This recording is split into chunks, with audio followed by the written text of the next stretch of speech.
Hello ma badie, bienvenue sur ma chaîne, j'espère que tu vas bien. Donc le sujet d'aujourd'hui, comme tu peux le voir, c'est comment apprendre à te choisir sans culpabiliser, quelque chose qui a changé ma vie. Avec tout ce que je vois en ce moment sur les réseaux, je pense que c'est un sujet qui est vraiment d'actualité et moi je voulais vraiment en parler. Ça m'est arrivé, des moments où je me suis pas choisie alors que j'aurais dû me choisir, arrivé des moments où je me suis choisie mais j'ai quand même culpabilisé après parce que je sais pas, j'ai culpabilisé pour rien. Avant, je faisais un peu plus des tutos make-up, pas vraiment de girl talk. C'est vraiment une vibe que je veux amener sur ma chaîne parce que j'adore parler, voilà, de un. Et de mon centre d'intérêt a grave changé. J'ai traversé des trucs. Aujourd'hui, j'ai tout simplement envie d'ouvrir une nouvelle page sur cette chaîne. J'avais envie d'aller un peu plus loin, de parler vraiment non seulement à vous, mais également à moi-même, à la femme que je deviens. Celle qui apprend à se choisir, à poser ses limites, même quand c'est inconfortable. Pas juste du rouge à lèvres, mais ce qui se passe aussi à l'intérieur. Et si il se trouve que tu es dans le même mood que moi, alors bienvenue sur ma chaîne. C'est des sujets qu'on doit vraiment aborder sans crainte maintenant. Parce que si on veut vraiment changer les choses, il va falloir commencer le changement par nous-mêmes d'abord. Normalement, quand on se choisit, on doit vraiment avoir confiance en soi, en fait, aller de l'avant.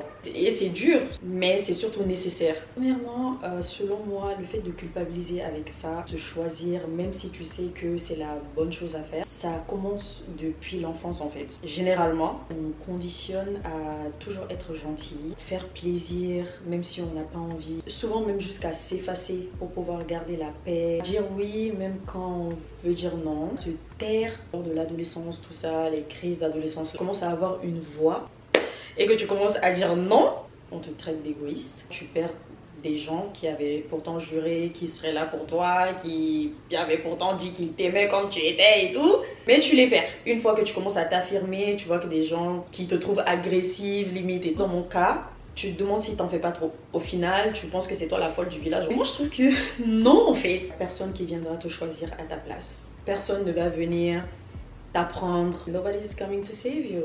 Les personnes qui sont les plus heureuses, généralement, c'est les personnes qui sont égoïstes. C'est les personnes qui ne pensent qu'à elles-mêmes. Une amie qui te rabaisse un peu à travers les blagues, mais que tu laisses passer parce que tu te dis que non, peut-être que t'en fais trop. Dans le cas de certaines personnes, parce qu'elles ne veulent pas se retrouver seules. Personnellement, je n'ai jamais eu ce problème. Même de ne pas vouloir me retrouver seule. Non, never. J'ai toujours voulu avoir une communauté, chose que je suis en train de créer actuellement. Mais c'est pas pour autant que je me sens seule en fait. Je suis quelqu'un qui supporte vraiment ma propre compagnie parce que je m'aime. Il n'y a pas une plus grande paix que ça en fait, de supporter la solitude. C'est ce jour-là que tu auras la clé de ton bonheur. Les vidéos que je vois en ligne, c'est ça qui amène beaucoup de girls dans des relations qui ne les servent pas à rester avec des mecs, avec des crasseux et tout. Parce que tu as peur de te retrouver seule. Alors que c'est dans cette solitude-là que tu vas pouvoir t'étudier, apprendre à te connaître, apprendre à savoir mais je suis qui en fait. Tu te regardes dans le miroir, tu sais juste à quoi tu ressembles. Moi quand je me regarde dans le miroir, je me vois de l'intérieur carrément les filles. Parce que j'ai vraiment appris à m'aimer, ça a été un travail, hein. C'était un travail. C'est vrai que je n'ai jamais eu peur de la solitude, mais quand je me retrouvais seule, souvent, je ne savais pas trop quoi faire, j'avais plus trop de repères et tout, parce que je ne me connaissais pas non plus.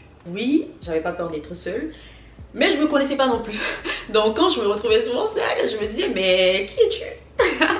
Who are you? What do you like? Qu'est-ce que tu aimes faire? C'est quoi tes hobbies?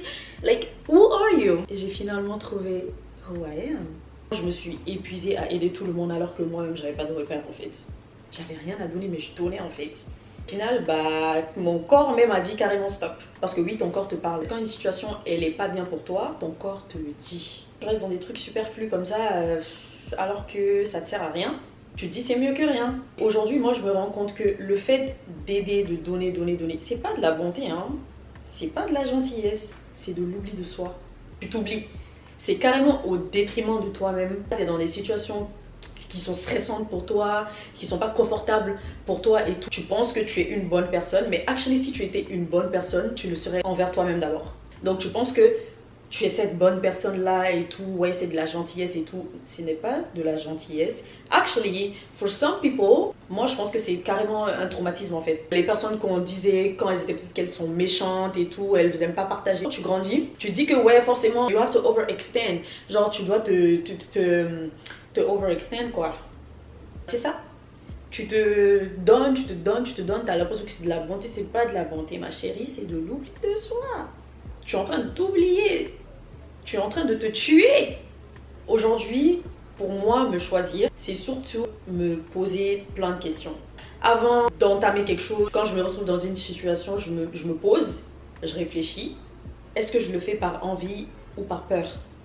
Genre pas par peur de la personne, mais par peur de peut-être me retrouver seule ou par peur de genre, je sais pas moi. Et est-ce que je le fais vraiment parce que j'ai envie de le faire ou juste parce que je veux please la personne en fait? Également me choisir sans justification. Il n'y a pas de justification, genre si je peux pas faire quelque chose, si je peux pas aller quelque part, je ne me justifie pas. Ça dépend des situations, ça dépend.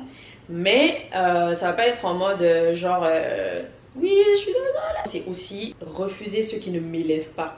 Tout ce qui va me garder genre en bas d'une manière et tout, c'est non. Arrêtez de croire qu'il faut mériter l'amour, tout simplement.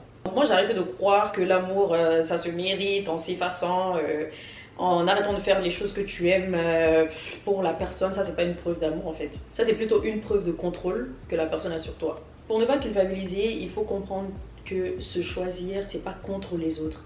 C'est pas que genre t'es méchante ou bien genre en mode comment les gens vont te voir et tout, mais qu'est-ce qu'on s'en fout? Je vois ça sur beaucoup de personnes en fait. Et moi je comprends pas. Selon moi c'est pas ça l'amour. Même les gens qui sont autour de toi là, à cause d'une personnalité que tu as adoptée juste pour leur faire plaisir, bah c'est pas tes vrais amis. Ils sont pas là pour toi, ils sont là pour la personne fake que tu as créée. Je pense que tout le monde aimerait être entouré par des gens qui nous aiment réellement que par des gens qui nous aiment sous condition. Il ne faut pas croire que parce que tu dis non, ça veut dire que c'est contre les autres. Tu es en train de reprogrammer ton cerveau, lui dire que tu t'aimes, même si cela dérange. Même si ça demande de déconstruire carrément en fait. Donc c'est pour ça que j'ai parlé de reprogrammation du cerveau. Parce que souvent oui, tu vas vraiment avoir besoin de déconstruire des trucs de ouf que tu as été instauré, que toi-même tu savais pas que c'était dans ta tête en fait. C'est seulement en commençant à te choisir que tu vas commencer à tout comprendre. D'où est-ce que tes peurs y viennent, où est-ce que tes traumas y viennent et tout. Tu ne peux pas apprendre à te connaître si tu ne te choisis pas. Je sais que c'est une courte vidéo, mais je voulais juste parler rapidement. Mais par contre les filles, j'aimerais vraiment entendre votre opinion sur le sujet. N'hésitez pas à me dire qu'est-ce qui vous a donné le déclic, comment vous avez appris à vous tolérer, qu'est-ce que vous avez arrêté de tolérer pour commencer à vous choisir. Partage-moi toutes tes pensées en commentaire, ok? There is no restrictions. Go crazy. Cette chaîne a pour but de devenir vraiment un espace très cozy entre femmes, entre girls. J'ai vraiment hâte de lire vos histoires dans les commentaires. So yeah, j'espère que ça t'a au moins donné un déclic parce que c'est une vidéo vraiment courte. Hein. N'hésite pas à t'abonner à la chaîne si ça t'a plu. Et on se retrouve très bientôt. Bisous ma badie.